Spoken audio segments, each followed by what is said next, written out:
And hello, meron pala ako gustong i-share sa inyo na ginagamit kong bagong sunscreen. So, mga ilang araw pa lang to sa akin and lumabas na ako. Tinry ko na rin tong sunscreen na to. So, eto siya. Eto sila. Ayan, dalawa to pero magkaiba yung packaging niya. And sabi nila, pares lang din to. So, bibigyan ko siya ng review kung ano nga ba yung naging experience ko dito mula sa amoy at yung pinaka-texture ng laman nito. And ano nga ba nangyari? Malagkit ba? Makatiba itong sunscreen na to? And napapabanggit ko to sa lahat ng nagiging vlog ko kung saan ako humahanap ng iba't ibang klase ng mga product. Katulad nitong sunscreen na to. Sa TikTok ko lang to nabili and sinasabi ko kung saan na siya pwedeng mabili. Sa TikTok, pwede rin siya sa Orange app and Blue app. So, doon may makikita kayong iba't ibang klase ng mga product sa TikTok. So, in demand na yung mga product doon dahil iba't iba ng klase talagang lumalabas. Halimbawa, isang buwan nakalipas, may bago na naman product. So, iyon ay iba-iba. Merong sabay-sabay na lumalabas na bago. And makikita mo yung mga maliliit talagang review doon na mapapawaw ko talaga. So, ako talaga ay humahanap talaga ako ng mga iba't ibang klase ng mga product. Dahil gusto ko rin matry yung mga natatry nila na maganda yung nagiging resulta sa kanila. So, ako, nagre-review din para ma-experience ko din yung mga na-experience nila. So, kasi ako, pag nauubos na yung mga ginagamit ko, doon lang din ako bumibili. So, Watson, bibihira, dahil bihira lang din ako lumabas at pumunta sa part na yon. So, minsan nakakagawian ko rin yung mga iba't ibang store. So, dito tayo sa sunscreen na ito. Ayan.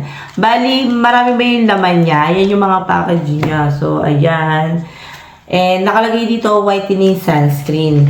So dito naman is whitening sunscreen din with SPF 50 parehas to. So meron akong napansin dito medyo sa amoy lang. So dito naman ay pangalan nito Soul Secret. Ayan. Meron ako naging ibang review nito na ibang product. May mga ibang product sila katulad ng sabon at iba ba. I-check nyo na lang sa TikTok kung magkano rin tong sunscreen na to. So ito kasi kung mabibili mo siya ng isang piraso, 68 pesos.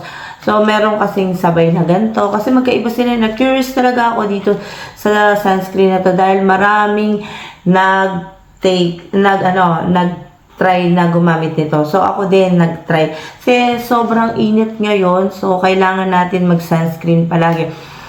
Palagi tuwing lalabas tayo. Dahil ang sunscreen noon, hindi naman masyado gamitin noon nung kabataan ko pa. So, ngayon, talagang ngayong taon na to, ngayong panahon na to is marami nang lumalabas na iba't ibang klase ng sunscreen. Hindi nga na natin alam kung ano talaga ang mas maganda or mas maganda ba to or hindi ba to mas maganda. May iba't iba kasi tayong type ng skin natin, hindi rin okay sa isa, hindi rin okay sa ganito. Iba-iba rin talaga.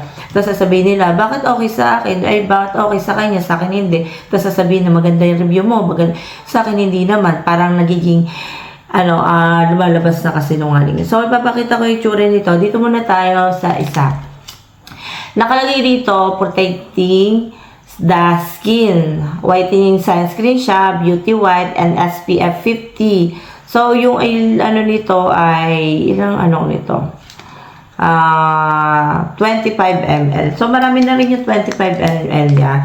So, nandito yung ingredients niya. Sobrang dami. Kung pinagkumpara ko tong dalawang to, pares lang yung ingredients niya. Pares lang yung likod niya, yung itsura niya. Pera lang yung harap.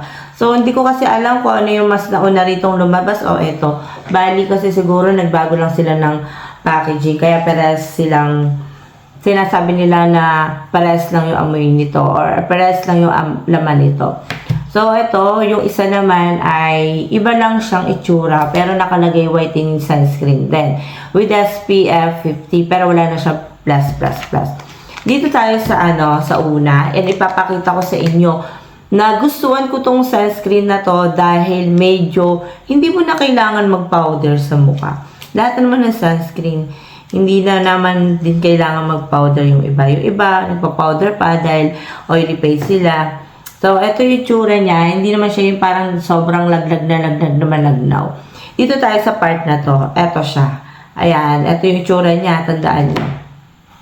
So, dito tayo sa part na to. Ayan, ito yung pinakalapat niya. Hindi siya madaling, hindi siya yung mahirap i-blend. Medyo may pagka-amoy palmolive siya. Gano'n para sa akin na. Tsaka madali siya ma-absorb sa skin mo.